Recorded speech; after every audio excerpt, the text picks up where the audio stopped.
కీర్తనలు 93వ అధ్యాయం. యెహోవా రాజ్యం చేయుచున్నాడు, ప్రభావమును ఆయన వస్త్రముగా ధరించి ఉన్నాడు. యెహోవా బలము ధరించి బలముతో నడుము కట్టుకుని ఉన్నాడు. కదలకుండానట్లు భూలోకము స్థిరపరచబడి ఉన్నది. పురాతన కాలము నుండి నీ సింహాసనము స్థిరమాయను, సదాకాలము ఉన్నవాడు నీవే.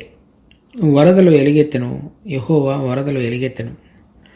వరదలు తమ అలలను హోరెత్తునట్లు చేయుచున్నవి. విస్తార జలముల ఘోషల కంటెను, బలమైన సముద్ర తరంగముల ఘోషల కంటెను ఆకాశమందు యెహోవా బలిష్ఠుడు. నీ శాసనముల ఎన్నడను తప్పిపోవు. యెహోవా ఎన్నటికెన్నటికీ పరిశుద్ధతయే నీ మందిరమునకు అనుకూలం. 92వ అధ్యాయంలో దేవుని యొక్క రాబోయేటువంటి 1000 సంవత్సరాల పరిపాలన లేక విశ్రాంతి దినము, దేవుడు విశ్రమించి ఆయన యొక్క రాజ్యభారం అంతటిని కూడా అతని కుమారుడి మీద ఉంచుట అనేటువంటి అంశాన్ని 92వ కీర్తనలో చదువుతున్నాం. తరువాత రాయబడినటువంటి 93వ కీర్తనలో యెహోవా రాజ్యం చేయుట అంటే 1000 సంవత్సరాల పరిపాలనలో సంబంధించినటువంటిది. అదేవిధంగా 94వ కీర్తనలో కూడా దాని గురించి దేవుడు ఏ విధంగా ఆ రాజ్యాన్ని స్థిరపరిచేవాడుగా ఉన్నాడో చెప్పబడింది. 25వ కీర్తనలో కూడా 3వ వచనంలో యెహోవా మహాదేవుడు, దేవతలందరికీ పైన మహాత్యము గల రాజు. తర్వాత 96వ కీర్తనలో కూడా ఆయన రాజ్యము స్థిరపరచబడినప్పుడు జరిగేటువంటి విషయాలను గురించి రాయబడింది. 10వ వచనంలో యెహోవా రాజ్యము చేయుచున్నాడు, లోకము కదలకుండా స్థిరపరచబడి ఉన్నది. తర్వాత 97వ అధ్యాయంలో యెహోవా రాజ్యము చేయుచున్నాడు, భూలోకం ఆనందించునుగాక. 98వ అధ్యాయంలో కూడా 3వ వచనంలో ఇశ్రాయేలు సంతతికి తాను చూపిన కృపా విశ్వాస్యతలను ఆయన జ్ఞాపకము చేసుకుని ఉన్నాడు. భూదిగంత నివాసులందరూ మన దేవుడు కలుగు చేసిన రక్షణను చూచిరి. సర్వజనులారా యెహోవాను బట్టి ఉత్సహించుడి. తర్వాత 99వ అధ్యాయంలో కూడా యెహోవా రాజ్యం చేయుచున్నాడు, జనములు వణుకును. 100వ అధ్యాయంలో కూడా సమస్త దేశములారా యెహోవాకు ఉత్సాహధ్వని చేయుడి. 92వ అధ్యాయం నుంచి ఇప్పటి వరకు 100వ అధ్యాయం వరకు కీర్తనలన్నిటిలో కూడా యెహోవా మన దేవుడు రాజ్యము చేయుచున్నాడు, లేకపోతే చేయబోతున్నాడు, లేకపోతే ఆ రాజ్యము చేయబోయే ముందు ఉన్న పరిస్థితులను గురించి, తర్వాత విశ్వాసులైన మనము ఏ విధంగా ఉండాలనేటువంటి విషయాలను వర్ణించబడ్డాయి. సో ఇక్కడ ఈ అధ్యాయంలో చూసినప్పుడు యెహోవా రాజ్యం చేయుచున్నాడు, తర్వాత అపవాది లేక శత్రువు యొక్క అతడు ఏమి చేయబోతున్నాడు లేక చేస్తున్నాడు అనేటువంటిది 3వ వచనంలో. అంటే వరదలు ఎలుగెత్తెను, యెహోవా వరదలు ఎలుగెత్తెను, వరదలు తమ అలలను హోరెత్తునట్లు చేయుచున్నవి. తర్వాత విశ్వాసులమైన మనం ఎలా ఉండాలనేటువంటిది, యెహోవా ఎన్నటికెన్నటికీ పరిశుద్ధతయే నీ మందిరమునకు అనుకూలము. ఈ విధంగా ఈ చిన్న కీర్తనలో కూడా ఎంతో గంభీరమైనటువంటి విషయాలు రాయబడి ఉన్నాయి. మనం మొట్టమొదటిలో దేవుడు మనుషుని సృష్టించినప్పుడు భూమి మీద అంతట్లో కూడా దేవుని ప్రతినిధిగా మనుషుడు రాజ్యం చేయాలని దేవుని యొక్క ఉద్దేశమైనది. కానీ మనుషుడు తాను ఏదైతే పాపం చేసి ఉన్నాడో, ఏ వృక్ష ఫలాన్ని అయితే తినవద్దని దేవుడు అతనికి చెప్పి ఉన్నాడో ఆ ఆజ్ఞను అతడు మీరటం చేత భూలోకంలో ఉన్నటువంటి అతనికి ఇవ్వబడినటువంటి అధికారం అంతా కూడా అతడు కోల్పోయి ఈ అపవాది యొక్క ప్రభావం కిందకి రాబడినట్లుగా మనం దేవుని యొక్క వాక్యంలో వివిధ సందర్భాలలో మనం దాన్ని గమనించగలుగుతాం. అందుచేత మన ప్రభువైన యేసుక్రీస్తు ఈ లోకంలో ఉన్నప్పుడు కూడా ఈ లోక అధికారి వచ్చుచున్నాడు అని చెప్తున్నాడు. అది యోహాను సువార్త 12వ అధ్యాయంలో, 14వ అధ్యాయంలో, 16వ అధ్యాయంలో చెప్పబడింది.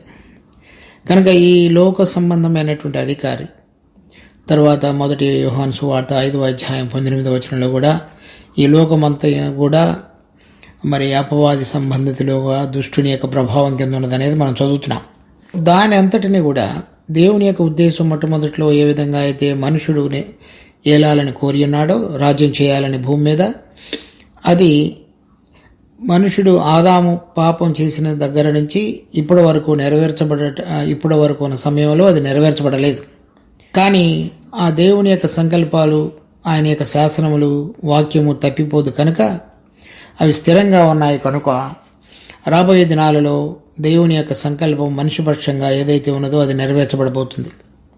ఆ నెరవేర్చడానికి మునుపు మనందరికీ విడుదల కలుగు చేయడానికి మన ప్రభువైన యేసుక్రీస్తు సశరీరుడిగా నరరూపధారిగా ఈ లోకానికి వచ్చి పాపులమైన మనందరికీ కూడా పాపములన్నిటి నుంచి విడుదల పొందగలగటానికి మొదటిగా పాప క్షమాపణ, తర్వాత మనలో పనిచేస్తున్నటువంటి పాప స్వభావం మీద జయం పొందగలగటానికి అవసరమైనటువంటి పునరుద్ధాన జీవాన్ని ఆయన ప్రసాదించి నూతన జీవంతో మన జీవం ఆయనలో కూడా బంధించబడి ఆయన కోరిన విధంగా జీవించగలిగేటువంటి ఒక మార్గాన్ని ఆయన సుగమం చేసి ఉన్నాడు.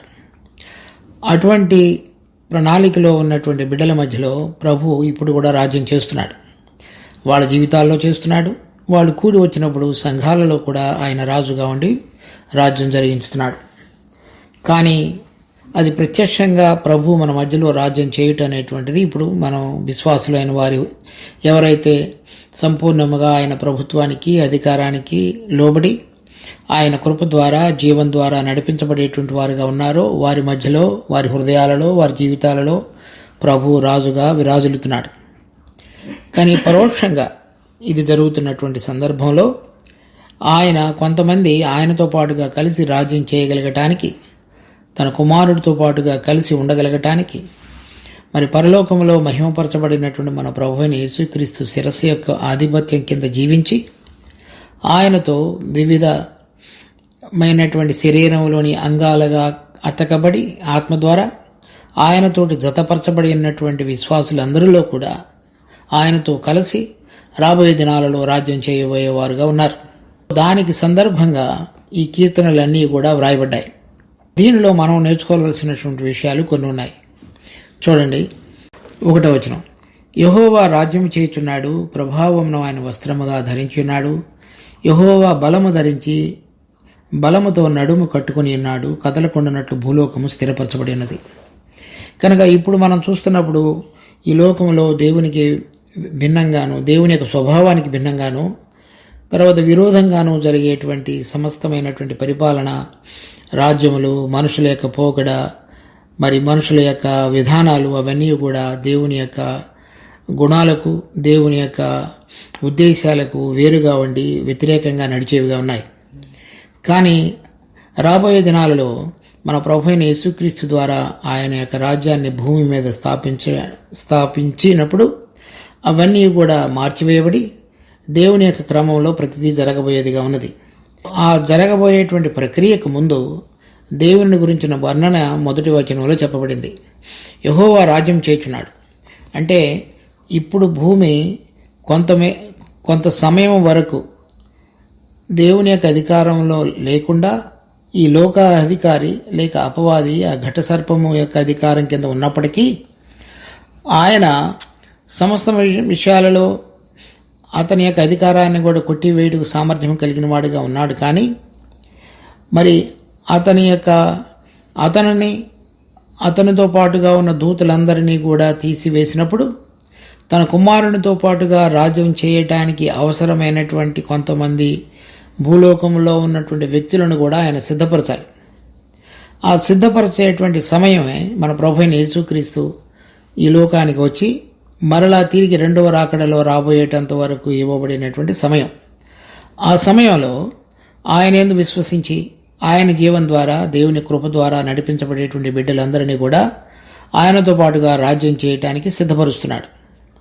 సో ఒక రకంగా ఆయన రాజ్యం చేయుచుండుట అనేది ఇప్పుడు మనం ప్రత్యక్షంగా చూడకపోయినప్పటికీ ఆయన పరోక్షంగా ఈ కార్యమును జరిగించుతూ ఆయన యొక్క ప్రభావాన్ని, బలాన్ని ఆయన యందు విశ్వసించిన బిడ్డల పక్షంగా కనపరుస్తూ ఎవరైతే అపవాది యొక్క కుతంత్రాలకు లేక అతన్ని తీసుకొని వచ్చేటువంటి ప్రతి ప్రయత్నాలకు లోబడకుండా యెహోవా యొక్క బలం చేత వారి యొక్క జీవితాలలో చక్కగా నడిపించబడుతున్నారో వారికి ఆయన ధరించి ఉన్నటువంటి బలాన్ని, ప్రభావాన్ని అనుభవించగలుగుతారు.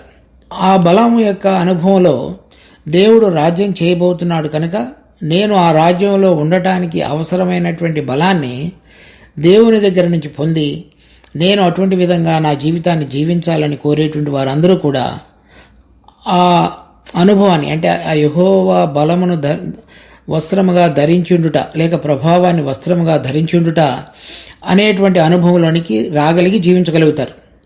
సో దేవుడు అందరికంటే ఉన్నతంగా ఉండి భూమిని ఆకాశమును సృష్టించి వాటన్నిటిలో కూడా ఆయన చిత్తాన్ని జరిగించేటువంటి దేవుడిగా ఉన్నాడు కనుక ఈ విశ్వసించినటువంటి బిడ్డలు ఆయన ధరించినటువంటి ప్రభావాన్ని, బలము అనేటువంటి నడికట్టును చూచి ఆయన ద్వారా ఆ ప్రభావాన్ని, బలాన్ని పొందిన వారే మరి దేవుడు రాజ్యం చేయుట అనేటువంటిది వాళ్ళ జీవితాలలో అనుభవిస్తూ ప్రత్యక్షంగా దేవుని యొక్క రాజ్యం రాబోతున్నటువంటి సమయాలలో దీనిని అనుభవంగా కలిగి దానిలో ప్రవేశించేవారుగా ఉంటారు. కనుక ఇప్పుడు మన జీవితంలో జరిగేటువంటి ప్రతి సంఘటన లేక ప్రతి విషయం మరి అపవాది తీసుకొచ్చేటువంటి కుతంత్రాలలో ఆయన బలం ద్వారా జయాన్ని పొందడం మాత్రమే కాకుండా మనలో ఉన్నటువంటి పాప స్వభావం మీద ఆయన బలం ద్వారా, ప్రభావం ద్వారా జయం పొందినటువంటి అనుభవంలో కూడా జీవించగలగటానికి దేవునిని అటువంటి విధంగా అనుభవించే వారంగా మనం ఉండాలి. సో మొదటిగా మనలో ఉన్నటువంటి పాపాలని, మనం చేసిన పాపాలన్నీ క్షమించబడటం మాత్రమే కాకుండా మనలో ఉన్నటువంటి పాప స్వభావం మీద జయం పొందగలగటానికి మృతులలో నుంచి లేపినటువంటి మన ప్రభు అయిన యేసుక్రీస్తును మృతులలో నుంచి లేపినటువంటి ఆయన మహిమా ప్రభావం మనలో కూడా పనిచేయుచుండటం అనేటువంటిదే ఆయన ప్రభావాన్ని ధరించుకుని ఉండటం. ఆ ప్రభావం మనలో పనిచేసినప్పుడు మనము కూడా అపవాది యొక్క రాజ్య ప్రభావం నుంచి బయటికి రాగలిగి దేవుని యొక్క బలము అనేటువంటి ప్రభావం చేత, ఆయన రాజ్యం యొక్క ప్రభావం చేత నడిపించబడే వారంగా ఉండగలుగుతాం. సో ఆ మహిమా ప్రభావం చేత దేని చేత అయితే తండ్రి అయిన దేవుడు కుమారుడును మృతులలో నుంచి మరణం యొక్క వేదనలన్నిటినీ కూడా తొలగించి లేపి ఉన్నాడో, దినదినము మన విశ్వాస జీవితంలో జరిగేటువంటి ప్రతిదానిలో కూడా ఆయన మహిమా ప్రభావము లేక ఆయన ధరించుకొని ఉన్నటువంటి బలము చేత మనము నడిపించబడుతున్నటువంటి అనుభవంలోనికి మనం రాగలుగుట అనేటువంటిది ఆయన రాజ్యం చేయుచున్నాడు అనేటువంటి దానికి సాదృశ్యంగా ఉంది. అటువంటిది మన జీవితంలో చక్కగా అనుభవించగలగటానికి మనము ఆయన యందు విశ్వసించవలసిన రీతిలో విశ్వసించాలి. కేవలం పాప క్షమాపణ వరకు మాత్రమే కాకుండా ఆయన సజీవుడనియు, రాజనియు, ఆయన ప్రభుత్వం ఉన్నదనియు, ఆయన బలము మనకు కలిగిన ప్రతి పరిస్థితిలో కూడా విడుదల కలుగు చేయుటకు, మన పాత స్వభావం నుంచి మార్చుటకు, అంత మాత్రమే కాకుండా అపవాది తీసుకొచ్చేటువంటి ప్రతి కుతంత్రములలో నుంచి మనకు విడుదల కలుగు చేయుటకు, అంత మాత్రమే కాకుండా చూడండి కీర్తనలు 42వ అధ్యాయం 7వ వచనం, నీ జల ప్రవాహ దారాల ధ్వని విని కరడున పిలుచుచున్నది, నీ అలలన్నయో నీ తరంగములన్నయో నా మీదగా పొర్లిపారి ఉన్నవి. దేవుడు మన జీవితంలో మార్పు తీసుకుని రావటానికి అనుమతించబడినటువంటి పరిస్థితుల్లో కూడా మరి కీర్తనకర్త అటువంటి అనుభవాన్ని గురించి కూడా మాట్లాడుతున్నాడు. తర్వాత కీర్తనలో 88వ అధ్యాయంలో కూడా 7వ వచనంలో, నీ ఉగ్రత నా మీద బరువుగా ఉన్నది, నీ తరంగములన్నయూ నన్ను ముంచుచున్నవి. తర్వాత 6వ వచనంలో, అగాధ జలములలో నీవు నన్ను పరుండబెట్టి ఉన్నావు.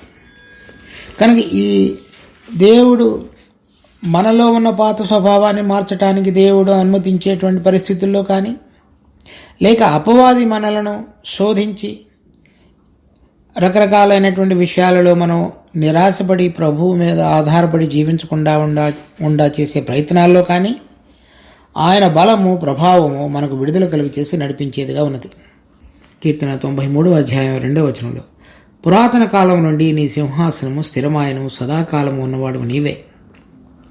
కనుక వీటన్నిటికీ సృష్టించిన దేవుడు మాత్రమే కాకుండా సదాకాలము ఉన్నటువంటి దేవుడు నీవే. అంటే మనం గనక కొన్ని భాగాలు చూస్తే సామెతలు 8వ అధ్యాయం 22వ వచనం, పూర్వకాలమందు తన సృష్టి ఆరంభమున తన కార్యములలో ప్రథమమైన దానిగా యెహోవా నన్ను కలుగజేసెను.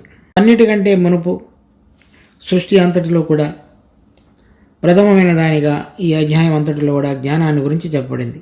అంటే ఆ జ్ఞానము ఇక్కడ మన ప్రభువైన యేసుక్రీస్తుకు గుర్తు. అన్నిటిలో ఆయన ప్రధానుడు. తర్వాత హెబ్రీ పత్రిక 1వ అధ్యాయం 2వ వచనం, ఈ దినముల అంతమందు కుమారుని ద్వారా మనతో మాట్లాడాను, ఆయన ఆ కుమారుని సమస్తమునకు వారసునిగా నియమించను. ఆయన ద్వారా ప్రపంచములను నిర్మించను, సమస్తమునకు వారసునిగా నియమించను. తర్వాత మరియు 6వ వచనంలో, మరియు ఆయన భూలోకమునకు ఆది సంభూతిని రప్పించినప్పుడు దేవుని దూతలందరూ ఆయనకు నమస్కారం చేయవలనని చెప్పుచున్నాడు. తర్వాత 8వ వచనంలో, దేవా నీ సింహాసనము నిరంతరము నిలుచున్నది, నీ రాజదండము న్యాయార్థమైనది. తర్వాత 10వ వచనం, ప్రభువా నీవు ఆది యందు భూమికి పునాది వేసితివి, ఆకాశములు కూడా నీ చేతి పనులే, అవి నశించును కానీ నీవు నిలిచెందువు. ఇవి తర్వాత 12వ వచనంలో, నీవు ఏకరీతిగానే ఉన్నావు, నీ సంవత్సరములు తరగవు. తర్వాత హెబ్రీ పత్రిక 13వ అధ్యాయం 8వ వచనం, యేసుక్రీస్తు నిన్న నేడు ఒకటే రీతిగా ఉన్నాడు, ఆయన యుగయుగములకు ఒకటే రీతిగా ఉండును. సో ఈ విధంగా ఆయన సింహాసనం స్థిరపరచబడి సదాకాలముగా ఉన్నటువంటి దేవుడుగా ఉండి చక్కగా మన ఆనందాన్ని కూడా దేవుని యొక్క సంకల్పాలు, ఉద్దేశాలు ఏవైతే ఉన్నాయో అవన్నీ నెరవేర్చుటకు సామర్థ్యం కలిగిన దేవుడుగా మనం చూస్తున్నాం. తర్వాత 3వ వచనంలో, వరదలు ఎలుగెత్తెను, యెహోవా వరదలు ఎలుగెత్తెను, వరదలు తమ అలలను హోరెత్తునట్టు చేయుచున్నవి.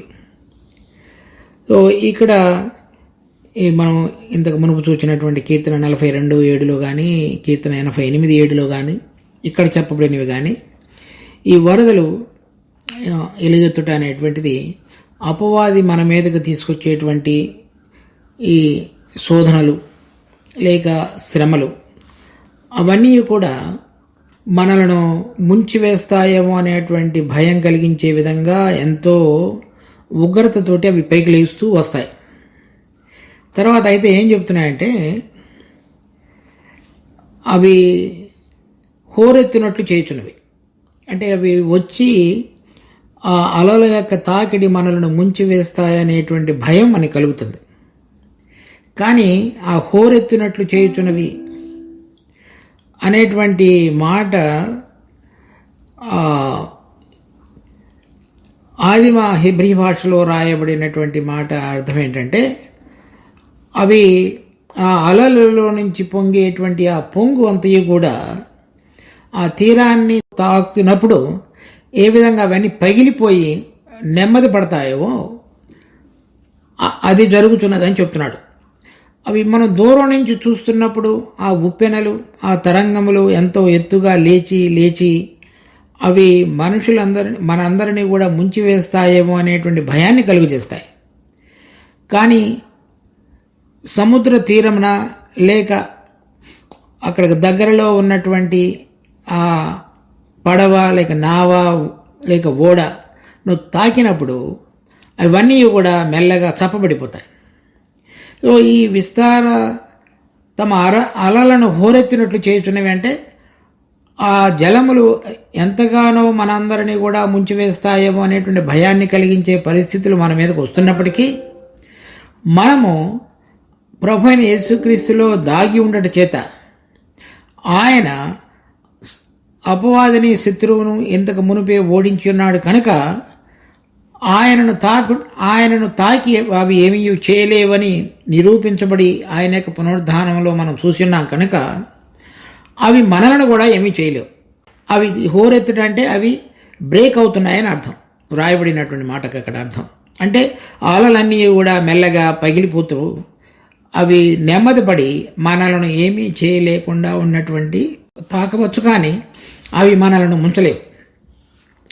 కనుక దేవుడు మనం ఈ లోకంలో జీవిస్తున్నప్పుడు మనలను అటువంటి పరిస్థితులలో కూడా రకరకాలుగా తీసుకువెళ్ళి మనము మరింతగా ఆయన యొక్క విశ్వాస్యతను రుచి చూడగలగటానికి, ప్రతి పరిస్థితులలో కూడా మన గమనము, మన గురి ఆయన బలము, శక్తి మీద ఆధారపడి ఉండగలగటానికి రాగలిగినటువంటి పరిస్థితులుగా వాటిని మలుచుకుంటాడు. కనుక విశ్వాస జీవితంలో ఇటువంటివన్నిటినీ కూడా దేవుడు అనుమతిస్తున్నాడు అనే మాటకు అర్థం ఏంటంటే, మనము ఆయన యొక్క బలాన్ని రుచి చూడగలగటానికి, రెండవది మనలో ఆ పరిస్థితులన్నిటి ద్వారా ఎటువంటి పరలోక సంబంధమైన స్వభావం యొక్క మార్పిడిలోనికి రాగలగటానికి పనికి రాగలిగిన పరిస్థితులుగా వాటన్నిటినీ దేవుడు వాడుకునేవాడుగా ఉన్నాడు. ఎందుకంటే మనలో మనం సంతరించుకునేటువంటి ఈ ఆదాము యొక్క స్వభావం సంపూర్ణముగా మార్పు చెంది పరలోక సంబంధమైనటువంటి స్వభావంలోనికి మార్పు రాగలగటానికి అవసరమైనటువంటి పరిస్థితులుగా వీటిని వాడుకునవలసిన అవసరం ఉంది. కనుక అవి అందుకని మన యొక్క అనేక మంది భక్తుల జీవితాల్లో చూసినప్పుడు అవన్నీ జరగటం అనేటువంటిది గమనించగలం. కనుక ప్రతి విశ్వాసి జీవితంలో కూడా దేవుడు ఈ పరిస్థితులను ఎందుకు రానిచ్చాడు అనే దానికంటే ఆ పరిస్థితులలో ఆ అలలన్నిటినీ ఏ విధంగా దేవుడు పగిలిపోయేటట్లుగా చేసి ప్రతి అలను నెమ్మదిపరిచి విశ్వాసుల యొక్క విశ్వాసాన్ని బలపరిచి మన అంతరంగంలో జరగవలసిన పరిశుద్ధీకరణ కార్యాన్ని సంపూర్ణం చేయడానికి వాడుకోగలిగిన పరిస్థితులుగా వాటిని మలచే దేవుడిగా ఉన్నాడు. మరి సువార్త పత్రికల్లో మనం చదివినప్పుడు శిష్యులందరూ కూడా ఆ పడవలో వింటున్నప్పుడు సముద్రము హోరెత్తుచున్నప్పుడు సముద్రాన్ని ఆయన గద్దించి నెమ్మదిపరిచాడు. సో అది మన జీవితంలో జరిగేటువంటి అనేక సంఘటనలు అవి హోరెత్తి మనల్ని ముంచివేస్తాయేమో అనేటువంటి భయాన్ని కలిగించేటువంటి ఆందోళన కలిగించే పరిస్థితులన్నిటి మీద ఆయన బలాన్ని ప్రభావాన్ని ధరించుకొని మనకు విడుదల కలుగు చేయుటకు సామర్థ్యం కలిగిన దేవుడుగా ఉన్నాడు అనే విషయాన్ని మనం గుర్తెరగాలి. అలా గుర్తెరగగలగటానికి తీసుకుని రాబడిన పరిస్థితులే వాటిని గురించి వాటిని తొలగించమని మనం ప్రార్థించడానికి బదులుగా వాటన్నిటిలో ఆయన బలాన్ని ప్రభావాన్ని మనం ఏ విధంగా రుచి చూడాలో, తర్వాత సంపూర్ణ హృదయంతో విశ్వసించిన మనము ఆయన విశ్వాస్యత అనేటువంటి దాని యొక్క రుచిలోనికి ఏ విధంగా తీసుకుని రాబడాలో పనికి రాగలిగిన పరిస్థితులుగా వాటిని మనం గమనించాలి. తర్వాత 4వ వచనం, విస్తార జలముల ఘోష కంటేను బలమైన సముద్ర తరంగముల ఘోషల కంటేను ఆకాశమందు యెహోవా బలిష్ఠుడు. ఈ సముద్రము లేక వాటి యొక్క విస్తారమైన ఘోష, వాటి నుంచి తీసుకొచ్చేటువంటి ఆ మోత ఏదైతే ఉన్నదో మనకి భయాన్ని ఆందోళన కలుగు చేస్తున్నదో దానికంటే ఉన్నతంగా ఉన్నటువంటి మన ప్రభు అయినటువంటి యేసుక్రీస్తు ఎంతో బలిష్ఠుడు కనుకనే అందరికంటే కడపటి శత్రువు అయినటువంటి మరణాన్ని ఓడించి తిరిగి లేచాడు. కనుక ఈ మరణం లాంటి భయాన్ని కలుగజేసేటువంటి ఈ అలలు మరణాన్ని ఓడించిన మన ప్రభు అయిన యేసుక్రీస్తు ముందు పనిచేయలేవు. కనుక ఆ బలాన్ని మనం ఆయన యొక్క ప్రభావాన్ని ఆ విధంగా గుర్తిరగాలి. ఇప్పుడు అనేక మంది విశ్వాసుల యొక్క జీవితాలలో మన అందరిలో కూడా మనకు కలిగిన ఈ బలహీనత ఏంటంటే దేవుడు ఏ విధంగా మనలో పని చేయగలడు, ఆయన యొక్క బలము శౌర్యము ప్రభావము వాటి యొక్క విశిష్టత విశ్వసించిన వారిలో ఏ విధంగా పని చేయగలదు అనేటువంటి యొక్క అనుభవంలోనికి రాకపోవడం చేతనే మనం అనేక పరిస్థితుల్లో కృంగిపోయి ఓడిపోయి లోక సంబంధమైన విధానాలలోనికి మార్చబడి మనకు సౌకర్యంగా ఉండేటువంటి పరిస్థితులు లేక వాటి యొక్క అనుభవం ద్వారా నడిపించబడటానికి చేసే ప్రయత్నం. అలాంటిది కాకుండా మనం సరైన విధంగా జీవించగలగటానికి మనం ఆ పరిస్థితులన్నిటిలో ఆయన వైపు చూచుట అనేది నేర్చుకున్నప్పుడు అది ఎంతో ధన్యకరమైనదిగా ఉంటుంది. ఎందుకంటే అది మునుపు ఆయన బలిష్ఠుడు అనేటువంటిది ఆయన మన జీవితాలలో నిరూపించగలటానికి పనికి రాగలిగిన విధంగా, నమ్మకం ఉంచటానికి పనికి రాగలిగిన విధంగా ఆయన తన కుమారుడిని తన మహిమ ప్రభావము చేత మృతుల్లో నుంచి లేపి ఉన్నాడు. 5వ వచనంలో, నీ శాసనములు ఎన్నటికి నీ తప్పిపోవు, యెహోవా ఎన్నటెన్నటికీ పరిశుద్ధతయే నీ మందిరమునకు అనుకూలము. కనుక ఈ ప్రక్రియ మనలో జరిగించుతూ అనేకమైన అపవాది యొక్క కుతంత్రాలు లేక దేవుడు తన యొక్క పరిశుద్ధతను మనలో కొనసాగించడానికి వాడబడినటువంటి పరిస్థితులు వీటన్నిటిలో కూడా ఆయన వాక్యము తప్పిపోదని చెప్తున్నాడు. కనుక మనం చక్కగా ఆయన ఇచ్చిన వాగ్దానం, నేను మరలా తిరిగి వచ్చి నేను మిమ్మల్ని తీసుకుని వెళ్ళేదను, తర్వాత చిన్న మంద భయపడకుడి, తండ్రి నాకు అనుగ్రహించినట్లుగా మీకును రాజ్యం అనుగ్రహించడం తండ్రి చిత్తమైనది. కనుక మనము ఆయన రాజ్యాన్ని చేసినప్పుడు వచ్చి పరిపాలించినప్పుడు ఆ పరిపాలనలో ఆయనతో పాటుగా పరిపాలించబడేవారంగా కాక పరిపాలకులుగా ఉండగలగటానికి ఎటువంటి పరిశుద్ధత మనకు అవసరమైనదో అది కొనసాగించడానికి దేవుడు అనుమతించేటువంటి పరిస్థితులన్నిటిలో కూడా ఆయన బలమైనది విశ్వసించడం ఒకటి. రెండవది, ఆయన శాసనములు ఎన్నటికీ తప్పిపోవు. అది ఆయన ఇచ్చినటువంటి వాగ్దానాలు కనుక చూడండి 2 పేతురు 1వ అధ్యాయం 19వ వచనం, మరియు ఇంతకంటే స్థిరమైన ప్రవచన వాక్యము మనకున్నది, తెల్లవారి వేకువ చుక్క మీ హృదయములలో ఉదయించు వరకు ఆ వాక్యము చీకటి గల చోటున వెలుగుచు దీపమై ఉన్నట్టుంది. దాని యందు మీరు లక్ష్యం ఉంచిన యెడల మీకు మేలు. తెల్లవారి వేకువ చుక్క మీ హృదయాలలో ఉదయించు వరకు ఆ వాక్యము చీకటి గల చోటున వెలుగుచు దీపమై ఉన్నట్టుంది. అంటే ఇప్పుడు మనము చీకటిలో ఉంటున్నటువంటి వారంగా ఉన్నాం. ఎందుకంటే అంధకార సంబంధమైనటువంటి ప్రభుత్వము ఈ ప్రపంచం అంతటిలో కూడా ఏలుచున్నది. ఈ లోక రాజ్యములన్నీ కూడా మన ప్రభువైన యేసుక్రీస్తు రాజ్యములని ఆ 7వ బూర, కడవరి బూర ఊదినప్పుడు ప్రకటించబడేటంత వరకు ఆ చీకటి రాజ్యం వెళ్తుంది.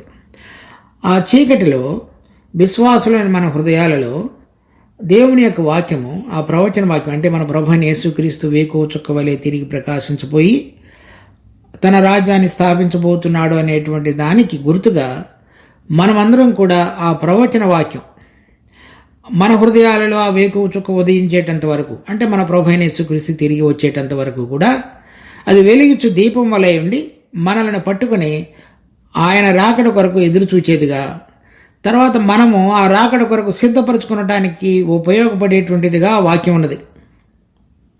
కనుక మీరు ఆ వాక్యములు ఎప్పటికీ తప్పిపోవు, వాగ్దానములు తప్పిపోవు. ఆ వాక్యము మనకు అనుగ్రహించబడటం ద్వారా మనలో జరిగించవలసినటువంటి శుద్ధీకరణ కార్యాన్ని ఆ వాగ్దానం నెరవేర్చేటంత వరకు కూడా జరిగించబడేటువంటి దానికి ఉపయోగకరంగా వాక్యం ఇవ్వబడింది. చూడండి, అపోస్తుల కార్యములు 20వ అధ్యాయం 32వ వచనం. ఇప్పుడు దేవునికిని ఆయన కృపావాక్యమునకు మిమ్మల్ని అప్పగించుతున్నాను. ఆయన మీకు క్షేమాభివృద్ధి కలుగజేయుటకును పరిశుద్ధపరచబడిన వారందరిలో స్వాస్థ్యం అనుగ్రహించుటకును శక్తిమంతుడు. ఆయన కృపావాక్యమునకు మిమ్మల్ని అప్పగించుతున్నాను. తర్వాత 2వ కొరింథీ 1వ అధ్యాయం 18 నుంచి 20 వరకు. దేవుడు నమ్మదగిన వాడు కనుక మేము మీకు చెప్పిన వాక్యము అవునని చెప్పి కాదన్నట్లుగా ఉండలేదు. మా చేత అనగా నా చేతను, సిల్వాను చేతను, తిమోతి చేతను మీలో ప్రకటింపబడిన దేవుని కుమారుడు యేసుక్రీస్తు అవునని చెప్పి కాదనుడు వాడై ఉండలేదు, కానీ ఆయన అవును అనువాడై ఉన్నాడు. దేవుని వాగ్దానములు ఎన్ని అయినను అన్నీయు క్రీస్తునందు అవునన్నట్లుగానే ఉన్నవి కనుక మన ద్వారా దేవునికి మహిమ కలుగుటకై అవి ఆయన వలన నిశ్చయములై ఉన్నవి, అంటే మారణమిగా ఉన్నాయి. అవన్నీ నెరవేర్చబడతాయి.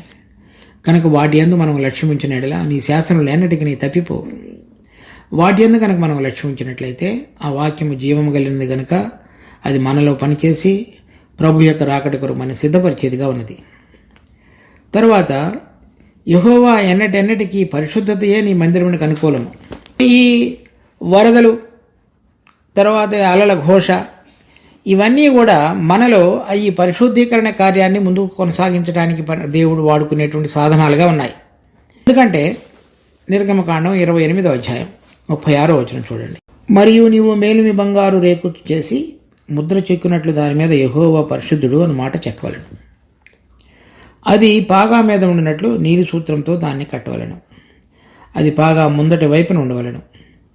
తమ పరిశుద్ధమైన అర్పణములన్నిటిలో ఇశ్రాయేలు ప్రతిష్ఠించు పరిశుద్ధమైన వాటికి తగులు దోషములను అహరోను భరించినట్లు అది అహరోను నొసట ఉండవలను. వారు యెహోవా సన్నిధిని అంగీకరింపబడినట్లు అది నిత్యమును అతని నొసట ఉండవలను. ఏమీ రాసి అతని నొసట మీద ఉండాలంటే యెహోవా పరిశుద్ధుడు అనేది. కనుక వచ్చిన ప్రతి ఒక్కళ్ళు కూడా దేవుడు పరిశుద్ధుడు అనేటువంటి అంశాన్ని తప్పకుండా చూడాలి. కనుక వారు అప్పగించేటువంటి ప్రతి అర్పణ కూడా పరిశుద్ధపరచబడాలి.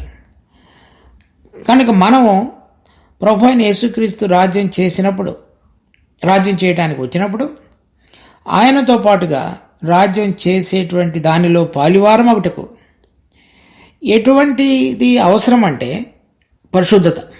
హెబ్రీ పత్రిక 12వ అధ్యాయంలో కూడా చదువుతాం 13వ వచనంలో, పరిశుద్ధత లేకుండా ఎవరు దేవుని చూడలేరు. కనుక ఆ పరిశుద్ధీకరణ అనేటువంటిది మనలో సంపూర్ణం అవ్వటానికి మనం ఈ కీర్తనలో చూచినటువంటి అంశాలు, మనలో అనేకమైనటువంటి విస్తార జలముల యొక్క ఘోష, అలలు హోరెత్తించి మనకు భయాన్ని కలిగించేటువంటి పరిస్థితులన్నిటిలో కూడా మనలో పరిశుద్ధీకరణ కొనసాగించుతూ ఆయన యొక్క విశ్వాస్యతను, వాక్యంలో ఆయన రాయబడినటువంటి ఆయన యొక్క స్థిరత్వాన్ని మనం చూస్తూ పరిశుద్ధతను గైకొని ఆయన కొరకు సిద్ధపడాలనేటువంటిది దేవుడు మన జీవితాల్లో కోరుతున్నాడు. మనం అటువంటి జీవితం లేకుండా కనుక జీవించినట్లయితే మన ప్రభువైన యేసుక్రీస్తు వచ్చి రాజ్యం చేసినప్పుడు మనము ఆయన యొక్క రాజ్యంలో పాలివారంగా ఉండలేము. ఆయన మనకి అనుగ్రహించాలని కోరుతున్నటువంటి స్వాస్థ్యం యొక్క విలువను మనం కోల్పోతాం. ఈ విషయాన్ని గమనించి మనం ఆయన కోరిన విధంగా జీవించగలగటానికి దేవుడు మనందరికీ కృప చూపించుగాక. ప్రార్థించుకుందాం. మా జీవం కలిగిన తండ్రి, మీరు రాజ్యం చేయుచుండగా ఆ రాజ్య అధికారానికి మేము లోబడి జీవించగలుగుటకు ప్రతిరోజు మీ కృపను కనపరిచి మమ్మల్ని నడిపించమని ప్రార్థిస్తున్నాం. మరి మీ యొక్క రాజ్య ప్రభావం కింద మేము వచ్చి అప్రత్యక్షంగా రాబోయేటువంటి రాజ్యం యొక్క విలువలో మేము పాలు పొందగలుగుటకు కావలసిన కృపను దయను కనపరచండి. మీరు మహిమ పొందమని వేడుకుంటూ మా రక్షకుడు ప్రభు అయిన యేసు నామమున అడిగి వేడుకుంటున్నాం తండ్రి.